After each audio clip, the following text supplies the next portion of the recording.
Starting में ये गलती करता था, तो पूरा फ्रंट फुट पे बैठता था कि जैसे उनसे क्वेश्चन खत्म हो रहा है मैं सीधा उनको आंसर करने लगता था। वो नहीं करना है। जब भी आप एक डिटेल एक वर्ड भी लिख रहे हो ना, उसको अच्छे से सोच समझ के लिखना है। शॉर्ट नोट्स पढ़ना है लास्ट हफ्ते में जब इंटरव्यू है उससे थोड़ा सा पहले, क्योंकि अभी पढ़ोगे ना आप सब भूल भी जाओगे। मैं आज साइंस बिहाइंड इंटरव्यू कैसे क्रैक करते हैं उसके बारे में बताना चाहूँगा। ये सब कुछ मेरा पर्सनल एक्सपीरियंस है, जो मैंने इस इंटरव्यू का प्रिपरेशन के दौरान मैंने सीखा है, उसका बारे में बताना ट्राई करूँगा।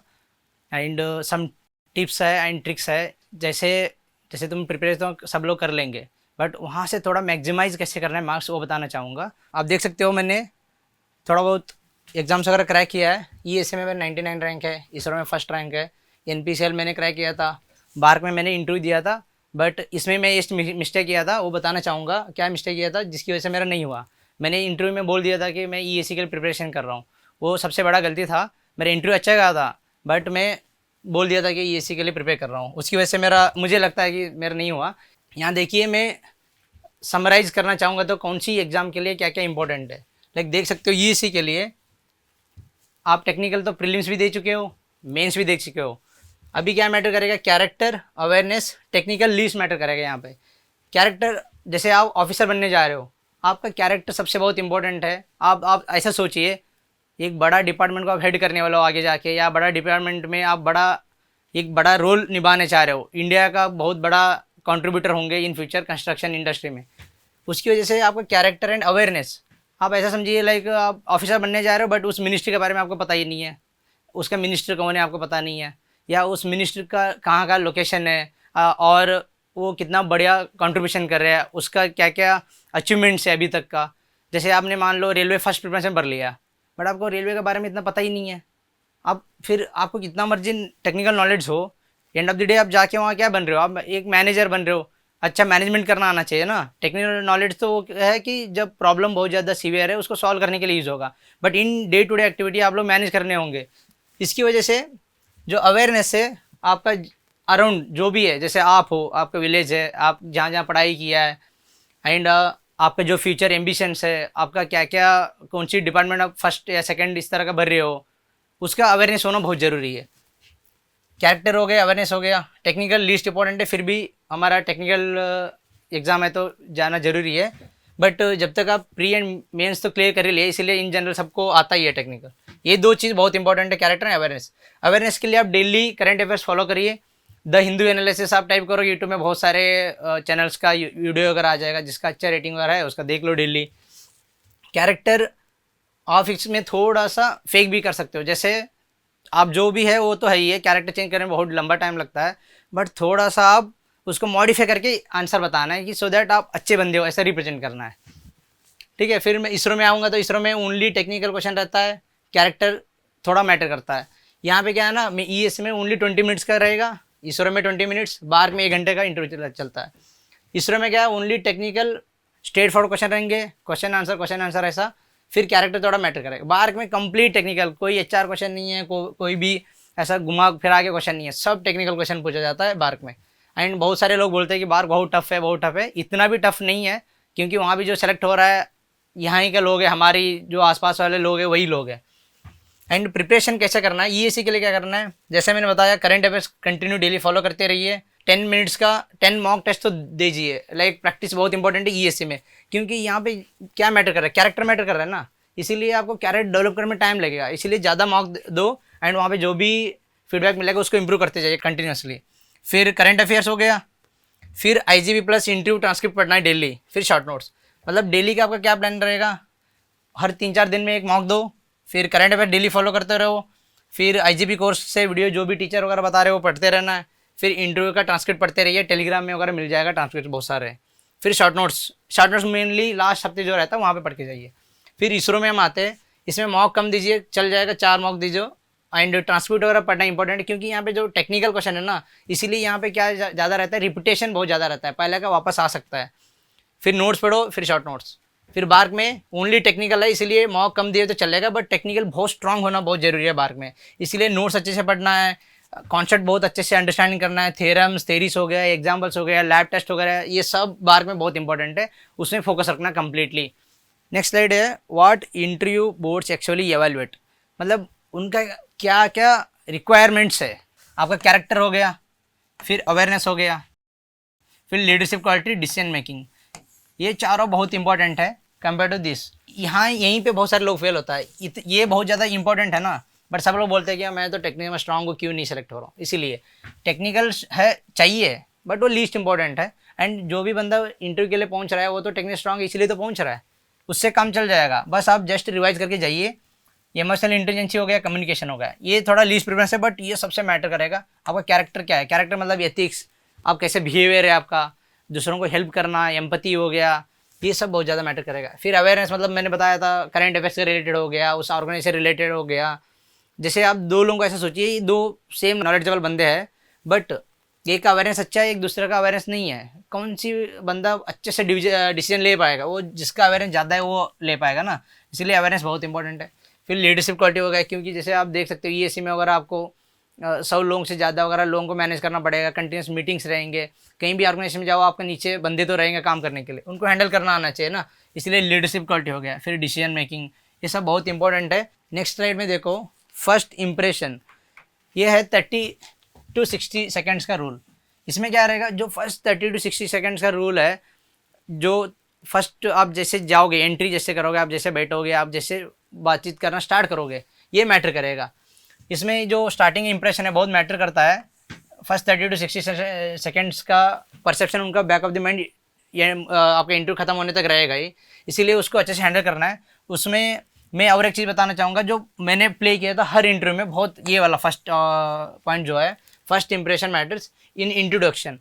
जैसे इंट्रोडक्शन में क्या करना है, सब लोग 95% लोग क्या बोलते हैं, जैसे इंट्रोडक्शन पूछ लिया, मेरा नाम ये है, मैं यहाँ से बिलोंग करता हूँ, मेरा स्कूलिंग ये है, मैंने कॉलेज यहाँ से किया है, मेरा प्रोजेक्ट ये था, अगर जॉब कर रहे हो तो मैं यहाँ जॉब कर रहा हूँ इतना साल से, इतना बता के छोड़ देंगे। बट इससे अच्छा सब लोग तो यही बता रहे हैं ना, थोड़ा फर्स्ट इंप्रेशन क्रिएट करने के लिए आप थोड़ा सा अलग बता सकते हो इंट्रोडक्शन। जो मैं ट्रिक यूज़ करता था ये था, मेरा नाम प्रवीण है, मैं जल्दी निपटा देता था कि ये जो स्टार्टिंग इंट्रोडक्शन है, मेरा नाम ये है, मेरा कॉलेज, सीधा कॉलेज पे पहुंच जाए, मेरा कॉलेज यहाँ से मेरा सब्जेक्ट ये है। फिर उसके बाद मैं ये बोलता था, आप थोड़ा सा ध्यान से सुनिए ये बात जो मैं बोल रहा हूँ आगे। इसी तरह आपका जो भी है उसको फ्रेम करना है एंड इसको रट लो, हर इंटरव्यू में यही सेम बोलना है। फिर अच्छे से ड्रेस पहना बहुत इंपॉर्टेंट है, जो मैंने अभी तक बताया। फिर कॉन्फिडेंस रखना बहुत इंपॉर्टेंट है। अब देखो कॉन्फिडेंस क्यों ज़्यादा मैटर करेगा, आप इन फ्यूचर ऑफिसर बन रहे हो, आपके पास कॉन्फिडेंस नहीं है, फिर आप डिसीजन ही नहीं ले पाओगे ना आगे जाके। इसीलिए वो ऐसा बंदे ढूंढेंगे जिसका कॉन्फिडेंस बहुत ज़्यादा हो। इसीलिए आप 20 मिनट का तो है, अगर आपके पास कॉन्फिडेंस भी नहीं तो ट्राई करो फेक करने का, कोई दिक्कत ही नहीं है। 20 मिनट तो आराम से बंदा फेक भी कर सकता है। एंड इसका ये मॉक इंटरव्यू देते देते भी आपको प्रैक्टिस हो जाएगा। फिर कॉन्फिडेंटली वॉक करना है अंदर जब जाओगे। स्माइल भी बहुत इंपॉर्टेंट है। आप देखो दो बंदे से आप बात करो, एक सिचुएशन में बंदा पूरा फेस लटका हुआ बैठा है, दूसरा में पूरा हंस हंस के स्माइल करते बात कर रहा है, किसका कन्वर्सेशन अच्छा लगेगा, किसको आप ज़्यादा याद रखोगे, एंड जिसमें आप कंफर्टेबल भी फील करोगे बात करने का एंड मोटिवेटेड भी होगे बात करने का, वो जो स्माइल कर रहा है। इसलिए ट्राई करो अच्छे से एक फेस पे स्माइल रखो। फिर कभी कभी हो सकता है ऐसा मोमेंट आया कि हंसने का, उस समय हंस भी लेना खुल के, कोई बात नहीं। मेरा भी 2-3 इंटरव्यू में हुआ कि मैं उनको हंसा भी दिया हूँ, उससे एक पॉजिटिव पॉइंट मिलता है उनको भी। फिर ग्रीट द पैनल हो गया, फिर कॉन्फिडेंटली बैठना है, साइकोलॉजी यूज़ करना है। साइकोलॉजी ऐसा है कि जो मैं बोल रहा था, हर एक क्वेश्चन में आंसर में ऐसा चीज़ 1-2 कंटेंट ऐसा वर्ड डालना है, सो आपका जो कोर कॉम्पिटेंस वाला एरिया है सब्जेक्ट से, वहाँ पे उनको ले आना है इनडायरेक्टली, धीरे धीरे से। नेक्स्ट है rules that never be broken. ये देखो, ये बहुत थोड़ा जब भी इंट्रोडक्शन प्रिपरेशन करोगे, ये एक शॉर्ट नोट्स और स्टिकी नोट्स बना के चिपका लेना आपका स्टडी टेबल पे, बहुत इंपॉर्टेंट है। ये रूल कभी ब्रेक नहीं करना है। अगर ये इसमें एक भी रूल आप ब्रेक करोगे ना, सीधा आपका नंबर 20-30 नंबर से कट जाता है, जब 200 पे टोटल रहता है। इसमें देखो, interview boards prefer the candidate who learn, adopt and improve. ये बहुत जरूरी है। उनको ये नहीं पता कि कोई भी बंदा तो सब कुछ तो पढ़ ही नहीं सकता। हम भी जो भी पढ़े वो तो हमारे सिलेबस से ही पढ़े है ना, ज़्यादा तो नहीं पढ़े। पढ़ने के लिए बहुत कुछ है, इसीलिए सबको सब कुछ नहीं पता रहेगा, बहुत कम ही हम लोग जानते हैं। इसीलिए आप जो लर्निंग का इच्छा है, मैं और सीखना चाहता हूँ और कुछ नए इम्प्लीमेंट करना चाहता हूँ, अडॉप्ट एंड इम्प्रूव, मेरा में ये कमियाँ हैं, मैं उसको इम्प्रूव करना चाहता हूँ आगे जाके, ये बहुत इंपॉर्टेंट है। इसीलिए ये आपको थ्रू आंसर्स भी दिखाना है उनको। लाइक कोई ये क्वेश्चन है, आप एक बंदा हो सकता है डायरेक्ट बोल दे मुझे तो नहीं पता है, बट ये भी सिचुएशन देखो ना, आप इसको कैसे यहाँ पे ये वाला स्टेटमेंट है इसको यूज कर खेल सकते हो। उनको बोलना है सर करंटली मुझे नहीं पता है, बट मैं इसको एक्सप्लोर करना ट्राई करूँगा जब भी मुझे मौका मिलेगा, या मैं जब भी जॉब में जाऊँगा उस समय मैं सीखना ट्राई करूँगा। इस तरह का कुछ थोड़ा सा बोल दिया, बहुत ज़्यादा भी स्ट्रेस नहीं करना है, थोड़ा सा बोलना है बस। नेक्स्ट देखो, not candidates who claim to be perfect, क्योंकि परफेक्ट कोई हो ही नहीं सकता, उनको भी पता है, सबको पता है। वो एंड कभी उनका आगे फेक नहीं करना है, क्योंकि आप ऐसा सोचिए ना, वो लोग ऑलमोस्ट 20 साल उस डिपार्टमेंट में काम कर चुके हैं, उनको सब कुछ पता है ऑलरेडी, बट वो लोग ऐसा जस्ट बिहेव करते हैं कि ठीक है यार, बंदा ऐसा ही अभी स्टूडेंट है, इसको इतना नहीं पता रहता है, इसीलिए वो लोग मान भी लेते हैं जब आप गलत भी बोलते रहते हो एंड क्लेम करते रहते हो कि मैं तो सही हूँ सर, ऐसा। इसीलिए कभी आर्ग्यू नहीं करना। इसका नेक्स्ट पॉइंट वही है, बहुत इंपॉर्टेंट पॉइंट है, नेवर फाइट और आर्ग्यू। कभी लड़ाई उनसे आर्ग्यू नहीं करना, मैं तो सही हूँ। अगर वो बोल रहे हैं, मान लेना ठीक है सर, हो सकता है मैं गलत पढ़ लिया था, अभी मैं ठीक करना चाहूँगा, जाके मैं एक बार एक्सप्लोर कर लेता हूँ सर, ऐसा बोल देना। फिर हो गया लर्न टू लेट गो, वही पॉइंट है आपको, ठीक है मैं इतना जानता हूँ, इतना ही मैं बता पा रहा हूँ, आगे नहीं बता तो कोई दिक्कत नहीं। Don't behave like you know everything. फिर हो गया बी हॉनेस्ट, ये बहुत ज़रूरी है पॉइंट। फिर से हॉनेस्ट रहना है, कभी झूठ नहीं बोल के उसको ईगो पे लेके क्लेम नहीं करता रहना है कि मैं ही सही हूँ करके। अगर आप सही है, आपको पता भी है, तभी बोल देना ठीक है सर, हो सकता हूँ मैं गलत हूँ, आगे जाके देख लूँगा। कभी लड़ाई नहीं करना है, हॉनेस्ट रहिए, बहुत इंपॉर्टेंट है। आपका हॉनेस्टी थ्रू क्वेश्चन चेक करते हैं वो लोग, आपको लगता है कि ये तो टेक्निकल क्वेश्चन पूछ रहा है, आपको उनको कैसे वो लोग कैसे जज कर पाएंगे, बहुत ज़रूरी है। जैसे क्वेश्चन पूछा, आपने बोला कि नहीं जानता हूँ, ये सिचुएशन। दूसरा है कि आप बोलोगे कि कुछ इधर उधर का बोल दिया जो बिल्कुल आंसर नहीं था, वो तो क्लियरली दिख जाता है उनको, क्योंकि वो लोग तो सब्जेक्ट एक्सपर्ट है ना। उसके थ्रू ये नहीं जज कर रहे कि आप आंसर बता पा रहे हो नहीं बता पा रहे हो, उससे ये जज कर रहे हैं कि आप हॉनेस्ट नहीं हो, बहुत इंपॉर्टेंट है। फिर हो गया जस्टिफाई योर आंसर्स लॉजिकली। फिर हो गया 3 सेकेंड्स का पॉज, ये भी एक बहुत इंपॉर्टेंट पॉइंट था, मैं यूज़ करता था। कोई भी आंसर सडन ऐसा, मैं भी स्टार्टिंग में ये गलती करता था, पूरा फ्रंट फुट पे बैठता था कि जैसे उनसे क्वेश्चन खत्म हो रहा है मैं सीधा उनको आंसर करने लगता था। वो नहीं करना है, आपको आराम से 3 सेकंड लो, थोड़ा माइंड में प्रोसेस करो क्या पूछा गया है, उसी हिसाब से आंसर फ्रेम करो, फिर बताने कॉन्फिडेंटली, आराम से, धीरे धीरे, कोई दिक्कत नहीं, वो कहीं नहीं भाग के जा रहे हैं, आराम से बताने, कोई अर्जेंसी नहीं रखना है। अर्जेंसी में क्या होता है, गलत गलत भी बोल देते हैं हम लोग, फिर उसको सही करते हैं। आप ऐसा सोचो, आप ऑफिसर बनने जा रहे हो, आप बोल रहे हो कि गलत बता दिया, सॉरी सॉरी सर मेरे से गलती हो गया, ये नहीं है, ये आंसर है, अच्छा फील नहीं होगा ना, आप ऑफिसर बनने जा रहे हो। इसीलिए अगर ये क्वेश्चन है जो लॉजिकल इन जनरल क्वेश्चन रहता है, उसमें टाइम लगता है, हमें सोचने में टाइम लगता है, उस समय आराम से 3 सेकंड से भी ज़्यादा 3 सेकंड से भी ज़्यादा टाइम ले सकते हो, आराम से 10 सेकंड तक भी ले सकते हो। आप उनको बोलना है कि सर इसमें थोड़ा सोचना पड़ रहा है, मुझे थोड़ा टाइम दीजिए, वो लोग दे देंगे आराम से, कोई दिक्कत नहीं है। फिर नेक्स्ट है लिसन बिफोर आंसरिंग। बहुत लोग क्या करते हैं, क्वेश्चन पूछ लिया, अब तुरंत आंसर बताने लगोगे, हो सकता है उसमें थोड़ा सा 1-2 वर्ड भी मिस हो जाए जब आप सुन रहे थे, इसीलिए ध्यान से आराम से सुनना है। आपको क्वेश्चन समझ में भी नहीं आ रहा है, कोई बात नहीं है, हो सकता है उनका बोलने का तरीका अलग हो, स्लैंग अलग हो, और स्पीड में बता रहे हैं, इसलिए उस समय आराम से धीरे से क्वेश्चन वापस से पूछ सकते हो, सर मुझे समझ में नहीं आया, और एक बार आप इजी वे में मुझे समझा सकते हो क्या इस तरह का, या रिपीट कर सकते हो क्या इस तरह का, पूछिए, कॉन्फिडेंटली रहना है, कोई दिक्कत नहीं। वो लोग आपको रिजेक्ट नहीं करने बैठे हैं, बहुत लोग बोलते हैं रिजेक्ट करने बैठे, नहीं, आपको सेलेक्ट करने बैठे। वो लोगों का उनका जो रिक्वायरमेंट है उस बंदे में ढूंढ रहे, हर एक बंदे में, अगर जहाँ भी मिलता है वो लोग उनको ले लेंगे, इसीलिए वो वाला फुलफिल करना ट्राई करो। लिसन केयरफुली, अच्छे से समझना है क्वेश्चन, उसके हिसाब से आंसर बताना है, एंड इधर उधर का भी ज़्यादा नहीं बताना है। ओनली जो मैं ट्रिक पॉइंट बोला था, आंसर बताते समय ऐसा 1-2 वर्ड या कंटेंट उसमें समझाते समय डालना है कि आपका कॉम्पिटेंस से ये से हो, एंड वहाँ से नेक्स्ट क्वेश्चन क्रॉस में बन सकती है। नेक्स्ट अंडरस्टैंड द क्वेश्चन हो गया।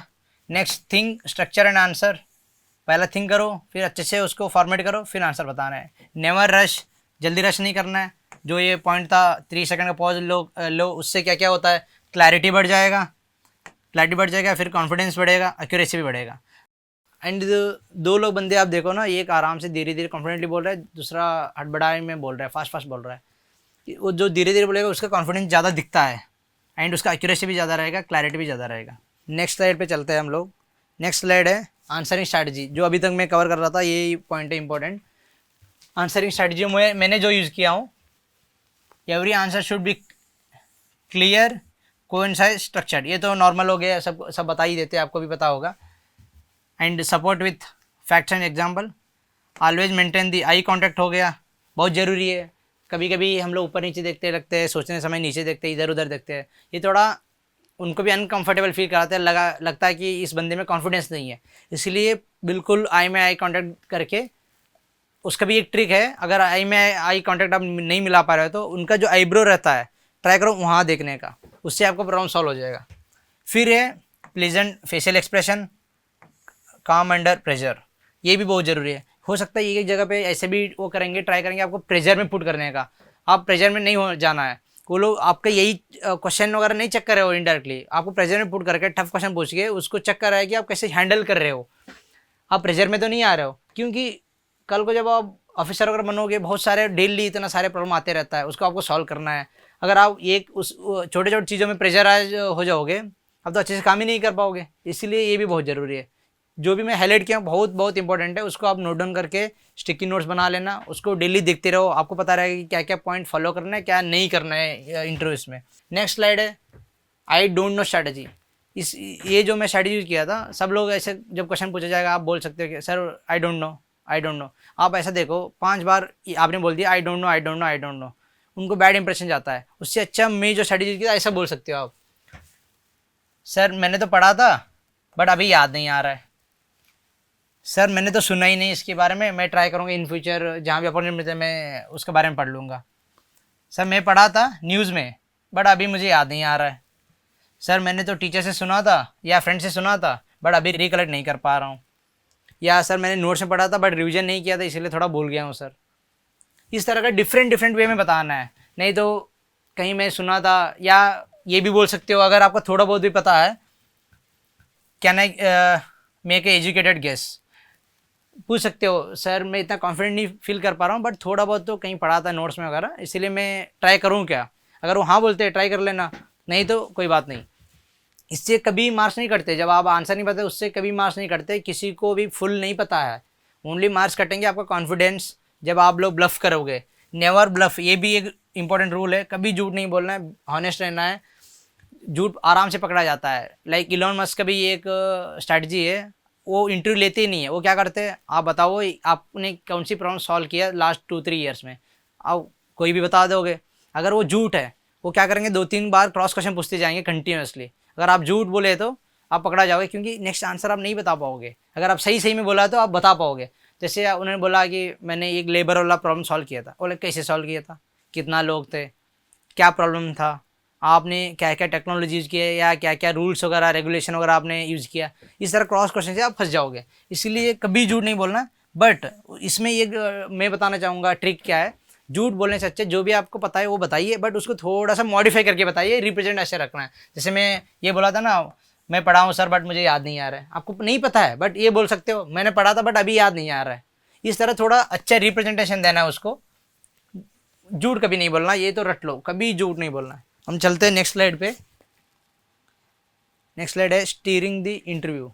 ये भी मैं जो अभी तक बता रहा था यही है, इसमें मैं हाईलाइट करना चाहूँगा ये भी जो मैं बोल रहा था। जब भी क्वेश्चन पूछा जाएगा हर एक क्वेश्चन में आंसर बताते साथ आप ऐसा 2-3 वर्ड या ऐसा कंटेंट डालो जहाँ का आपका स्ट्रॉन्ग एरिया है, एंड हो सकता है क्रॉस क्वेश्चन वहाँ से बन जाए। जो मैं बोला था एनवायरमेंट एंड इरिगेशन वाला जो एग्जाम्पल दिया था वही है स्टीयरिंग द इंटरव्यू, ये स्मार्ट इंटरव्यू टेक्निक है। Next, in every question bring the discussion towards your strength, your field, your experiences without changing the original question. Question change नहीं करना है। जैसे वो उन्होंने कुछ क्वेश्चन पूछ लिया, आप कुछ कहीं और ही आंसर बताने लगे, वो नहीं करना है। उसका आंसर जनरली बताना है, अगर पता है तो उसके साथ 2-3 थोड़ा सा वर्ड डाल दो सो दैट क्रॉस क्वेश्चन वहाँ बने। मेरा ये इसी में बने थे, लाइक डैब मैंने जो भरा था उससे क्वेश्चन बने, फिर वहाँ से क्रॉस कंटेंट 3-4 बार बने जो मैं आंसर स्ट्रैटेजी बता रहा हूँ इसकी वजह से। इसका मतलब क्या, अगर 20 मिनट में भी आपका 3 क्वेश्चन बन जा रहा है या 3 मिनट्स आपका वहाँ पे यूज हो रहा है, इसका मतलब कितना हो गया, उनका अराउंड 15% आपने ऑलरेडी क्रैक कर लिया एंड 15% आप कॉन्फिडेंट थे, आपको फुल 15 मार्क्स का जो भी उसका वेटेज है वो मिलने वाला है। फिर नेक्स्ट स्लाइड है डैफ का साइकोलॉजी। इसका मैंने नेक्स्ट मेरा डैफ भी लगाया हूँ, उसमें एक्सप्लेन भी करूँगा कैसे मैं करता था। अब देखो डैप जो है, DAF is the blueprint of your interview. जो आप डैप भरोगे वही आपका इंटरव्यू होने वाला है, क्योंकि जब भी आप डैप वगैरह देते हो ना, वो लोग आप आने से पहले वो लोग पढ़ लेते हैं एंड सोचते हैं। जब आप देखो एक चीज़ के बारे में आप सोच रहे हो, फिर वहीं से आसपास के ही क्वेश्चन बनेगा ना। ऐसे ही जब आपका उन लोगों ने आपका डैप पढ़ेंगे उसका आसपास ही क्वेश्चन घूमेंगे। इसीलिए डैप जो आपका स्ट्रॉन्गेस्ट एरिया वहाँ से लिखना है एंड उसको पूरा बिल्कुल अच्छे से प्रिपेयर करके जाना है। नेक्स्ट यूज साइकोलॉजी, वो बताऊँगा अभी नेक्स्ट स्लाइड में। Think careful without filling every detail. Think carefully. जब भी आप एक डिटेल एक वर्ड भी लिख रहे हो ना, उसको अच्छे से सोच समझ के लिखना है, गलत गलत मत लिख देना है। Keep all entries close not open, ये एक मेरा अच्छा स्ट्रैटेजी था। एंड इसमें क्या रहता है, लाइक एक है क्रिकेट लिख देना हॉबी में, जो मैं लिखता था प्लेइंग क्रिकेट, इसका मतलब प्लेइंग क्रिकेट है ना, मैं क्लोज कर दिया उसको। क्रिकेट मतलब कुछ भी पूछ सकते हैं, कहाँ वर्ल्ड कप हो रहा है, आईपीएल के बारे में हो गया या रिकॉर्ड्स के बारे में हो गया, रूल्स रेगुलेशन, आप खेलना है, आपका खेलने का सब कुछ आ गया ना उसमें। बट मैं लिखता था प्लेइंग क्रिकेट, उससे क्या हो जाएगा, ओनली जो आप प्ले करते हो और उसका अराउंड जो भी है, जैसे आप कहाँ कहाँ खेलते हो, आप नेशनल से रिप्रेजेंट किया नहीं किया, एंड उस गेम का रूल्स रेगुलेशन आ जाएगा, इतना ही आएगा ना उसमें। इस तरह करके उस जो एरिया था उसको छोटा करते जाना है, सो दैट उतना हम प्रिपेयर अच्छे से कर सके एंड वहाँ से आंसर भी बता सके। जो मैंने स्पोर्ट्स लिखा था, मैं मुश्किल से एक स्पोर्ट्स खेलता हूँ, बट मैंने 3-4 लिख दिया था एंड उसको रूल्स रेगुलेशन प्रिपेयर करके गया था। अगर वो वहाँ से पूछते मैं बता देता रूल्स एंड रेगुलेशन, अगर वो उसको छोड़ के अलावा कुछ अवेयरनेस के बारे में पूछते मैं बोल देता कि सर मैं फॉलो नहीं करता हूँ। इसमें कोई नेगेटिव चीज़ नहीं है, क्योंकि आप क्लियरली लिखे भी है ना, आप खेलते हो क्रिकेट, फॉलो नहीं करते हो। इसीलिए इसको हर चीज़ को, जैसे सिंगिंग भी है, ऐसा एक हो गया सिंगिंग, आप लिखो सिंगिंग, ब्रैकेट में लिख दो बॉलीवुड हॉलीवुड जो भी है, इंग्लिश हिंदी ट्रेडिशनल क्लासिकल जो भी है वो लिख देना। ऐसे तरह मैंने लिखा था टीचिंग, ब्रैकेट में लिख दिया मैंने मैथ्स फिजिक्स एप्टीट्यूड इस तरह का। एंड वहाँ से भी क्वेश्चन बने, जैसे वो लोग पढ़े। एंड अगर आप बस टीचिंग लिखते हो कुछ भी क्वेश्चन आ सकता है, वो पूछ सकता है कि एक बंदा है जो पढ़ना ही नहीं चाहता, उसको कैसे समझाओगे। एक बोलेंगे उसको बिल्कुल, एक बंदा को बेसिक से नहीं है, आप उनको कैसे समझाओगे। ये सब कहीं से भी क्वेश्चन आने लगेंगे, हो सकता है बायोलॉजी से क्वेश्चन पूछे और कहीं और से भी पूछे। उससे अच्छा आप उसको क्लोज करिए ना, जैसे मैंने लिखा था टीचिंग ब्रैकेट में लिख दिया, फिर वहाँ से ही उन्होंने क्वेश्चन पूछा फिजिक्स के बारे में, एप्टीट्यूड के बारे में, मैथ्स के बारे में। And know every point thoroughly. Next, every word in depth becomes a question. Every एक वर्ड जो है उससे क्वेश्चन पूछ सकता है। आपने विलेज का नाम है, इन जनरल क्या है, विलेज का नाम ही तो पूछा है, बट उस विलेज अगर हाईलाइटेड है या वो लोग जानते हैं, वहाँ से क्वेश्चन बन सकता है। अगर हो सकता है बोर्ड मेंबर आपके विलेज से ही हो या नियर बाई विलेज से हो, आपका विलेज को जानते हो, पूछ सकता है वहाँ पे क्या अच्छे से ग्रो करता है, क्या फेमस है, कुछ भी पूछ सकता है। इसलिए एक एक वर्ड अच्छे से प्रिपेयर करना है। अगर आपको याद नहीं रख पा रहे तो उसको शॉर्ट नोट्स भी बना लेना उसका इंटरव्यू के लिए। फिर नेक्स्ट स्लाइड है इमोशनल इंटेलिजेंस। इमोशनल इंटेलिजेंस जो मैं बोल रहा था ना, चार्ज पॉइंट, थोड़ा इन जनरल लड़कों को थोड़ा ये कमी रहता है इमोशनल इंटेलिजेंस का। थोड़ा सा आप यूट्यूब में या चार्ज में डाल के देख लो, मेरा भी कमी था, मैंने भी थोड़ा इंप्रूवमेंट करने ट्राई किया हूँ। इमोशनल इंटेलिजेंस हो गया, फिर एम्पैथी हो गया, फिर हो गया एम्पैथी, फिर हो गया लीडरशिप क्वालिटी जो मैं बोल रहा था बहुत इंपॉर्टेंट है। टीम वर्क हो गया, क्योंकि आपके नीचे बहुत सारे लोग होंगे जो काम करते होंगे, उनको हैंडल करना आना चाहिए। फिर पॉजिटिव एटीट्यूड हो गया, ग्रोथ माइंडसेट हो गया। फिर interview, remember behaviour more than the perfect answers. Perfect answer से ज़्यादा जो आपका बिहेवियर है, आपका इमोशनल इंटेलिजेंस है, आप कैसे उनको फील करा रहे हो, ये सब बहुत ज़्यादा मैटर करने वाला है। क्योंकि टेक्निकल तो आपने कर ही लिया ना। एंड इसमें देखो एम्पैथी हो गया, थ्रू क्वेश्चन से चेक करना ट्राई करेंगे। लाइक बोलेंगे दो सिचुएशन है, यहाँ पे एक पुअर पर्सन है, एक रिच पर्सन है, आप किसको लेना चाहोगे, इस तरह का इनडायरेक्टली वो पूछना चाहेंगे। एंड इसमें भी इमोशनल इंटेलिजेंस में बहुत परफेक्ट आंसर कुछ नहीं होता है, आपका थोड़ा बिहेवियर उसमें दिखाना है एंड ट्राई करना है कि हर बार हर क्वेश्चन में एम्पैथी वगैरह दिखाना है, उस तरह का आंसर आपको बताना है। हो सकता है आपके पास एम्पैथी और ज़्यादा ना हो, बट आपको दिखाना है वहाँ पे। ओनली कितना यार 20 मिनट्स या 30 मिनट्स रहता है इन जनरल इंटरव्यूज वगैरह, उसमें ये करना है, ठीक है। नेक्स्ट स्लाइड पे चलते हैं हम। Think like officer. आप ऑफिसर बनने जा रहे हो एंड जिस पोस्ट पे आप जा रहे हो वहाँ का क्या क्या रिक्वायरमेंट है, आप या वहाँ से कहीं सीनियर से आप फ़ोन करके पूछ लेना आपका क्या जॉब रहता है, आपको क्या क्या हैंडल करना पड़ता है, आपका डेली लाइफ कैसे रहता है, आपका कैसे डिसीजन लेते हो, वो सब देख लेना। उसके बाद उसके हिसाब से आपको समझ में आएगा आपका लाइफ कैसे होने वाला है, उसमें क्या क्या रिक्वायरमेंट्स है, वैसे आपको बिहेव करना है। लाइक आपको हो सकता है टेक्निकल, कहीं आप जाओगे बहुत ज़्यादा टेक्निकल काम हो, फिर तो आपका इंटरव्यू टेक्निकल में चलेगा। हो सकता है कहीं आपको मैनेजमेंट ज़्यादा करना पड़े, फिर तो आपको मैनेजमेंट पे ज़्यादा इंटरव्यू चलेगा। जैसे ये ईएसी और स्टेट सर्विस में क्या होता है, बहुत ज़्यादा अवेयरनेस में चलता है, क्योंकि आपको सब कुछ पता होना चाहिए इन एंड अराउंड, उसकी हिसाब से आपको प्रिपरेशन रखना है। Next, don't express only what you know personally think. Like मुझे ये लगता है करके वर्ड यूज़ करके बोलना है, या नहीं तो ओपिनियन नहीं बोलना है। ट्राई करो जो आंसर इन जनरल एक्सेप्टेड है उसको बोलना है। आपको पर्सनल ओपिनियन और बिल्कुल आपका डिफरेंट थिंकिंग हो सकता है, उसको नहीं रखना वहाँ पे, क्योंकि एंड ऑफ द डे उनको मार्क्स देना है एंड उनका जो रिक्वायरमेंट है वो फुलफिल करना है। फिर हो गया, what an ideal officer is expected to think well remaining the truthful. Truthful answer ही बताना है, बट आपको हर बार ऐसा सोचना है कि अगर कोई ऑफिसर है वो कैसे सोचेगा इस पोजीशन पे। नेक्स्ट ये सब बैलेंस करते जाना है। एथिक्स हो गया, फैक्ट्स हो गया, फिर कॉन्स्टिट्यूशन हो गया, प्रैक्टिकलिटी, ये सब लेके चलना है। फिर हम चलते हैं इंटरव्यू प्रिपरेशन प्लान पे। मतलब एक समरी या एक आपको डेली क्या करना है वो जो इस स्लाइड में कवर करूँगा। डेली जो मैं करता था 2 वर्ष बस ये ईएसी के लिए, एंड जब मैं ये सब प्रिपेयर किया तो इसरो के लिए ऑटोमेटिकली हेल्प हो गया। इसरो एंड बार के लिए तो आप टेक्निकली ज़्यादा फोकस करके रख पड़ना है। ईएसी के लिए क्या करना है, डेली 2 घंटे का मैं करंट अफेयर्स देखता था पूरा डिटेल में। कोई मेरा रिलेटेड टॉपिक है तो उसको अच्छे से और डिटेल में पढ़ के नोट डाउन करता था। फिर आईजीपी क्लास ले लिया। फिर 30 मिनट्स का ये मॉक इंटरव्यू में करता था, ये के साथ बातचीत करता था। उसको बोलता था कि मेरा मॉक इंटरव्यू लो ईएसी एग्जाम के लिए। फिर वो उसका रिलेटेड क्वेश्चन भी पूछेगा एंड इंग्लिश का। एंड ट्राई करो सब लोग इंग्लिश में इंटरव्यू देने का ईएसी में, क्योंकि जो स्टैटिस्टिक बताता है वो इंग्लिश में जो इंटरव्यू देते हैं ना उनका मार्क्स ज़्यादा है इन जनरल, जो स्टैटिस्टिक बता रहा है। इसीलिए हमें भी अगर नंबर मिल रहा है तो क्यों नहीं करना है। अगर कंफर्टेबल है तो थोड़ा और ज़्यादा प्रैक्टिस चाहिए तो प्रैक्टिस कर लो, फिर इंग्लिश में दे देना। मैं भी हिंदी में इंग्लिश में इतना कंफर्टेबल नहीं था, बट डेली में 1 या 1.5 महीने तक एक प्रैक्टिस करता रहा ChatGPT के साथ मॉक इंटरव्यू डेली। इसमें 2 चीज़ हो जाए, एक तो इंग्लिश इंप्रूव हो जाएगा, दूसरा आपका टेक्निकल क्वेश्चन भी तो वो पूछेगा। टेक्निकल क्वेश्चन कैसे बन रहा है आपका इन एंड अराउंड, एंड उसका आंसर फ्रेमिंग भी। एंड ChatGPT क्या आपका एंड जब मॉक इंटरव्यू एंड हो जाएगा आप उसको पूछ भी सकते हो मेरा फीडबैक दे दो, वो पूरा फीडबैक बता देगा आपने यहाँ गलती किया है, ऐसा बिना बताने से अच्छा कि आप ऐसा बता दिए तो और अच्छा होता। वो सब आप डेली इंप्रूव करते जा सकते हो। फिर डेली ट्रांसक्रिप्ट थोड़ा 1 घंटे या 45 मिनट्स या 2 घंटे अगर रख दो, डेली ट्रांसक्रिप्ट पढ़ते रहो, क्योंकि बहुत सारे ट्रांसक्रिप्ट रहेंगे इतना पढ़ नहीं पाओगे, बट ट्राई करो डेली पढ़ते रहना है, जितना हो रहा है। एंड ट्रांसक्रिप्ट भी ऐसा नहीं पढ़ना है कि पढ़ लिया फिर नोट्स उठा के पढ़ने लगा, ऐसा नहीं करना है। फिर उसका रिविजन करो डेली। ये मेरा डेली का शेड्यूल रहता था। शॉर्ट नोट्स पढ़ना है लास्ट हफ्ते में जब इंटरव्यू है उससे थोड़ा सा पहले, क्योंकि अभी पढ़ोगे ना आप सब भूल भी जाओगे एंड आपको क्या पढ़ना पता नहीं रहेगा। वही आजीबी का क्लास के बाद आप पढ़ोगे ना उसमें पता चल रहेगा क्या टॉपिक्स इंपॉर्टेंट है, कहाँ फोकस रखना है, कहाँ कम फोकस रखना है। उसकी वजह से आपका टाइम भी बच जाएगा। शॉर्ट नोट्स लास्ट हफ्ते में पढ़ना है। फिर AI का हेल्प कैसे लेना है ना, जो बताया कि इंग्लिश इंप्रूव करेगा, फिर आंसर फ्रेमिंग भी इंप्रूव करेगा।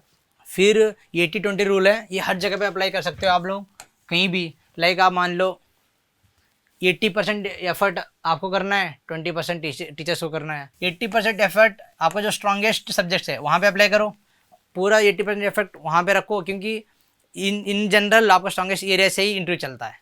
अगर नहीं चलता है उसके लिए हमारे पास 20% एफर्ट बचा हुआ है। जो रिमेनिंग सब्जेक्ट्स है उसके लिए 20% एफर्ट रखो, थोड़ा बहुत दे के चले जाना जो इंपॉर्टेंट वगैरह है। बट जो आपका स्ट्रॉन्गेस्ट सब्जेक्ट्स है उसको पूरा डीपली जानना है, तभी तो आपका स्ट्रॉन्गेस्ट सब्जेक्ट्स है। नहीं तो आप यहाँ भी थोड़ा बहुत ही जानते हैं तो फिर वो कैसे स्ट्रॉन्गेस्ट सब्जेक्ट आपका बन रहा है। मास्टर स्ट्रेंथ बिफोर एक्सपेंडिंग, इसका कोड का मीनिंग ये है, आपका जो स्ट्रेंथ है ना उसको मास्टर करना है बिफोर एक्सपेंडिंग। बहुत ज़्यादा पढ़ने से पहले आपका जो कोर एरिया है उसको मास्टर करना है कम्प्लीटली। फिर इंटरव्यू का चेकलिस्ट बनाया था मैंने फाइनली। जैसे आप इंटरव्यू जा रहे हो उस समय क्या क्या करना है, अच्छे से ड्रेस करो। ये मोस्टली स्लाइड क्या है जो मैं अभी तक बताया उसका समरी है। मान लो ड्रेस अच्छे से करना है, ड्रेस प्रोफेशनली, अच्छे से ग्रूम करके भी जाना है। बहुत सारे यहाँ पे बोलते हैं मैं तो सेव करके नहीं जा रहा हूँ, मैं तो ऐसे ही ड्रेस कपड़े पहन के जाऊँगा। ईगो पे मत लेना है, आपको नंबर चाहिए सिलेक्शन के लिए, उसके लिए जो भी रिक्वायर्ड है उस दिन के लिए तो करना है। ऐसे थोड़ी बोल रहे हैं कि लाइफ टाइम आपको ऐसे ही रहना है, ऐसा तो नहीं है ना। उस दिन के अच्छे से ग्रूम करके अच्छे से प्लीजेंट उनको एक्सपीरियंस होना चाहिए, उनको अच्छे से फील कराना है। ऐसा लगना चाहिए कि बिल्कुल ऑफिसर जो मैं चाहे तो वही बंदा ढूंढ लिया है इनमें, ऐसा। ग्रूम वेल, ड्रेस प्रोफेशनली, फिर उनको जाके अच्छे से ग्रीट भी करना है एंड परमिशन लेके भी अंदर जाओ, परमिशन लेके बैठो। उनको अच्छे से क्वेश्चन पूछना है। बार बार आप ऐसा पूछ रहे हो सर नहीं सुन रहा हूँ, नहीं समझ में आ रहा है सर, फिर से बताइए फिर से बताइए, फिर वो ट्रिगर हो जाएंगे ना, उनका ईगो पे चल जाएगा बात। फिर हो गया थिंक बिफोर स्पीकिंग, जो 3 सेकंड का रूल था वो अप्लाई करो। फिर maintain eye contact, stay calm, आराम से काम रहना है, कॉन्फिडेंस फिर उसमें दिखेगा। अच्छे से हॉनेस्ट रहना है, कोई इधर उधर का बात नहीं, झूठ वगैरह नहीं बोलना है। स्ट्रक्चर आंसर, अच्छे से आंसर स्ट्रक्चर करके फ्रेम करके बताना है। ऐसा नहीं है कि पहले बता दिए फिर बोला नहीं सर मैं ऐसा बताना चाह रहा था, वो ऐसा गड़बड़ नहीं करना है। फिर support with examples, show leadership, show empathy, know your DAF, अच्छे से जो भी वर्ड लिखा है उसको पढ़ के जाना है। Thank the panel professionally. Summary है ये, इंटरव्यू का फार्मूला जो बोलना चाहूँगा तो कॉन्फिडेंस नॉलेज हो गया, अच्छे से कम्युनिकेशन, उनको जो भी आप कहना चाह रहे हो उनको तक पहुँचाना है। इमोशनल इंटेलिजेंस हो गया, कैरेक्टर हो गया, प्रिपरेशन हो गया, फिर साइकोलॉजी हो गया। ये सब यूज़ करके आप इंटरव्यू एक डायमेंशन नहीं है ना, जैसे एग्जाम क्या है एक डायमेंशन रहता है, आप ये टेक्निकल सब्जेक्ट पढ़ लो आपका हो जाएगा। बट इंटरव्यू में क्या हर चीज़ मैटर करेगा, वो सब ट्राई करो। हो सकता है ये सब में आप मास्टर नहीं हो, बट धीरे धीरे हर एक जो भी कमियां हैं उसको इम्प्रूव करते करते जाना है। नेक्स्ट, नॉलेज गेस्ट यू शॉर्ट लिस्टेड, वही जो मैं बोला था, emotional intelligence get you selected. Emotional intelligence बहुत ज़्यादा मैटर करेगा इंटरव्यूज में। Next, first impression shapes perceptions, फिर यूर डैप depends your interview, honesty creates credibility हो गया, preparation create confidence. Thank you all.